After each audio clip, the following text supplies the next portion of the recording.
growth models shows specific and predictable pattern of growth of a population with time। तो growth model क्या represent करते हैं? एक specific मतलब एक फिक्स, प्रेडिक्टेबल का मतलब है जिसको हम उसकी भविष्यवाणी कर सकें कि पॉपुलेशन बढ़ेगी या घटेगी।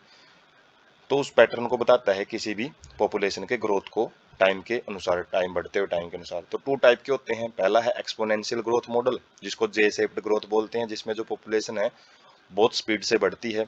और दूसरा है लोगिस्टिव ग्रोथ मॉडल, तो इसके अंदर जो इसको सिग्मोइड ग्रोथ भी बोलते हैं, जिसके अंदर जो रियल माना जाता है वो सिग्मोइड ग्रोथ मॉडल ही माना जाता है कि इसके अंदर पॉपुलेशन है उसके ऊपर एनवायरनमेंट का भी बहुत ज़्यादा असर रहता है। तो सबसे पहले एक्सपोनेंशियल ग्रोथ मॉडल है वो देखते हैं। When sources in habitat are unlimited, जब किसी भी पॉपुलेशन को खाने पीने की चीज़ें भरपूर मात्रा में दे दी जाएं तो वो क्या करेंगी? ज़्यादा से ज़्यादा बढ़ेंगी। Each species has ability to release fully its innate potential to grow in number. तो उससे क्या होएगा? प्रत्येक स्पीसीज उस एरिया के अंदर रहने वाली अपने फुल पोटेंशियल से ग्रो करती है, मतलब जो उसका जन्मजात पोटेंशियल होता है, जो उसके अंदर कैपेसिटी है नए नए जीव विकसित करने की, तो वो फुल पोटेंशियल के साथ नए जीवों को बनाती है, जैसा कि डार्विन ने ऑब्जर्व किया था। डार्विन ने जो बताया था, ऑब्जर्व किया था उन्होंने, माल्थस की पॉपुलेशन जो हमने एक्सप्लोर उसमें इवोल्यूशन में पढ़ा था, माल्थस की उन्होंने पॉपुलेशन थ्योरी पढ़ी थी ह्यूमन के ऊपर, तो उन्होंने इस चीज़ को ऑब्जर्व किया था।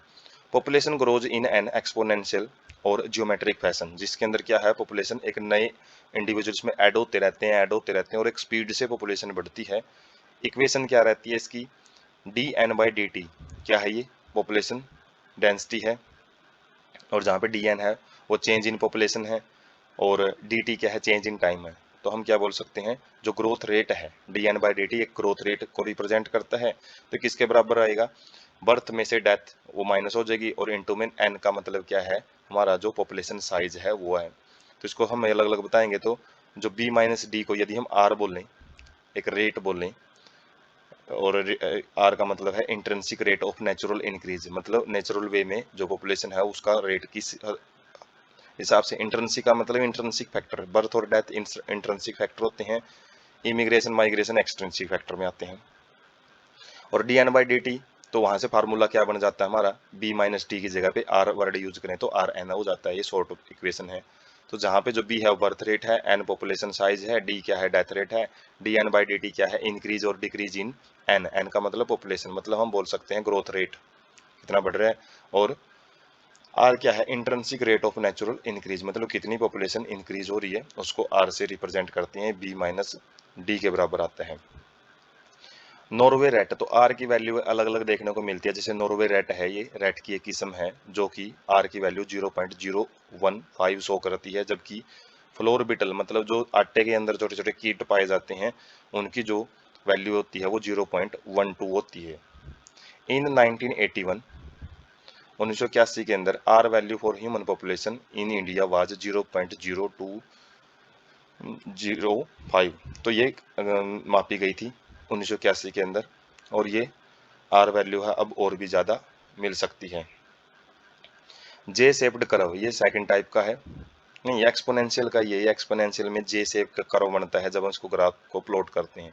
व्हेन ग्राफ इज प्लॉटेड, जब ग्राफ बनाया जाता है किसका? एन का, in relation to time, time के रिलेशन में, मतलब टाइम एक साइड में टाइम लेंगे एक साइड में पॉपुलेशन लेंगे तो जे शेप्ड ग्रोथ बनेगा, वो हम देखेंगे भी पिक में। तो integral form of exponential growth equation, तो इंटीग्रल फॉर्म का मतलब है इसमें जो इंटीग्रेशन एडिशन होती रहती है इसमें नए नए जीवों की, और एक्सपोनेंशियल ग्रोथ इक्वेशन मतलब जो हमने इक्वेशन देखी है उसकी जब हम इंटीग्रल फॉर्म लोगरिथम फॉर्म में देखें तो N T equal to N naught E R T. तो इसके अंदर एन टी क्या है? Population density at, population density after time T. N क्या है? इनिशियल पॉपुलेशन डेंसिटी है जो शुरुआती टाइम में थी।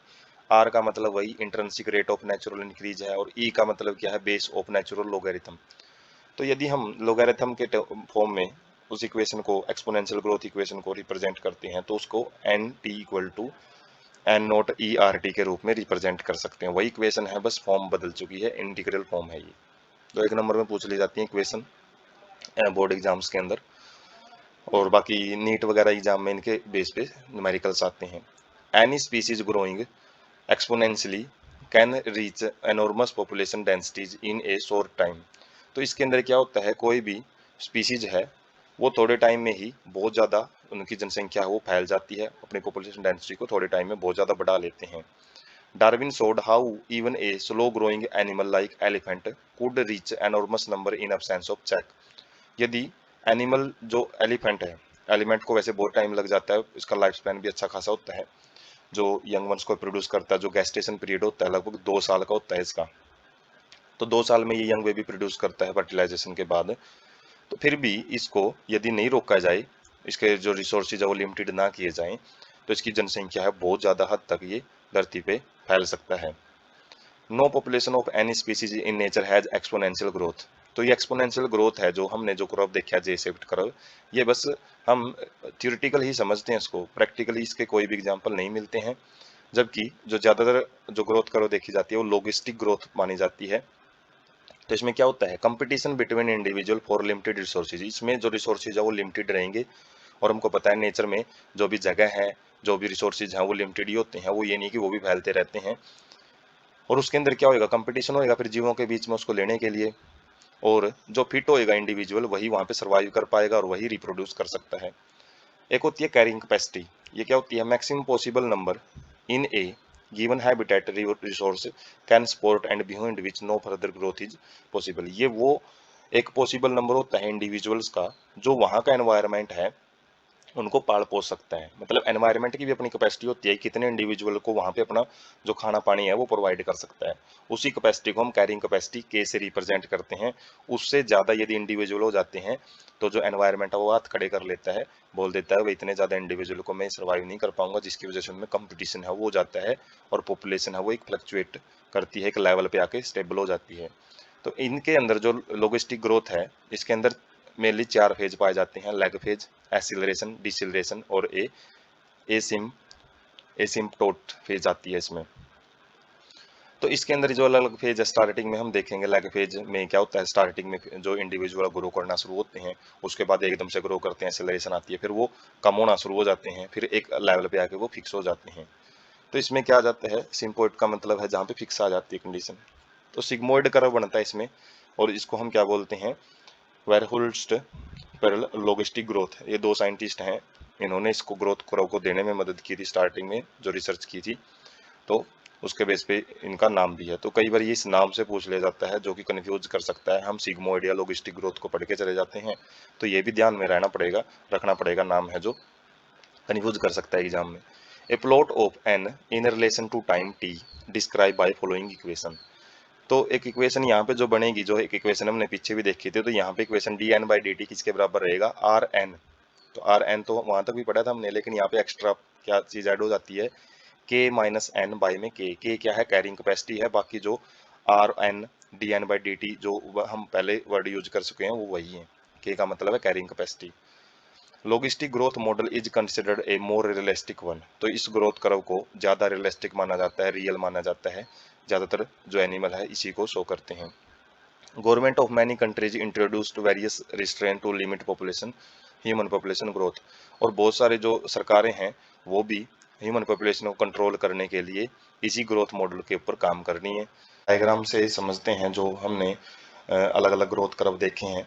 तो जैसे जे शेप्ड ग्रोथ कर्व देखा है, एक्सपोनेंशियल ग्रोथ कर्व, उसकी equation D N by D T, R N, R क्या था, intrinsic rate of natural increase देखा था, और ए है वो जे शेप्ड को शो कर रहा है, और बी है वो एक्सपोनेंशियल ग्रोथ रेट को शो करता है, और जे है वो शेप भी हम देख सकते हैं, जे शेप्ड बना हुआ है, और इसमें एस शेप्ड ग्रोथ है।